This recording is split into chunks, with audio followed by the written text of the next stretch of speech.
Vice President Kamala Harris sat down for her first formal appearance on the Fox News network on Wednesday night, hoping to reach voters across the aisle weeks before Election Day. But it was a heated one. Take a look. Your campaign slogan is a new way forward, and it's time to turn the page. You've been vice president for 3.5 years, so what are you turning the page from? Well, first of all, turning the page from the last decade in which we have been burdened with the kind of rhetoric coming from Donald Trump that has been designed and implemented to divide our country. More than 70% of people tell the country is on the wrong track. They say the country is on the wrong track. If it's on the wrong track, that track follows 3.5 years of you being vice president and President Biden being president. That is what they're saying, 79% of them. Why are they saying that? If you're turning the page, you've been in office for 3.5 years. And Donald Trump has been running for office. But you've been the person holding the office. Come on. Madam You Vice and I President. both know what I'm talking about. You and I both know what I'm talking about. I actually don't. What are you talking about? How many illegal immigrants would you estimate your administration has released into the country over the last 3.5 years? Well, I'm glad you raised the issue of immigration because I agree with you. It is a topic of discussion that people want to rightly have.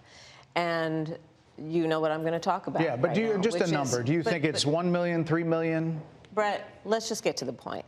Okay, the point is that we have a broken immigration system that needs to be repaired. So your Homeland Security Secretary said that 85% of apprehensions. I'm not finished. We have an it's a rough estimate of 6 million people have been released into the country. And let me just finish. I'll get to the question, I promise you. I was beginning to answer. And when you came into office, your administration immediately reversed a number of Trump border policies. Within hours of taking the oath was a bill to fix our immigration system. Yes, ma'am. It was called the U.S. Citizenship Act of 2021. Exactly. It was essentially a pathway to citizenship for the elite. Yes, ma'am.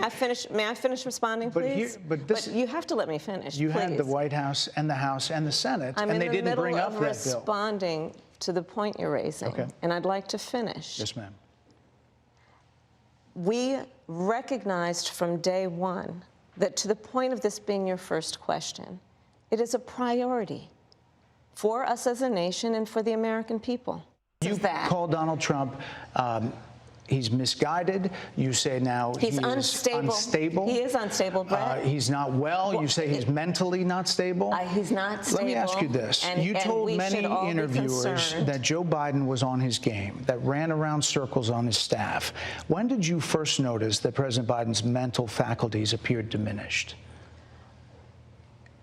Joe Biden, I have watched from the Oval Office to the Situation Room, and he has the judgment and the experience to do exactly what he has done in making very important decisions on behalf of the American people.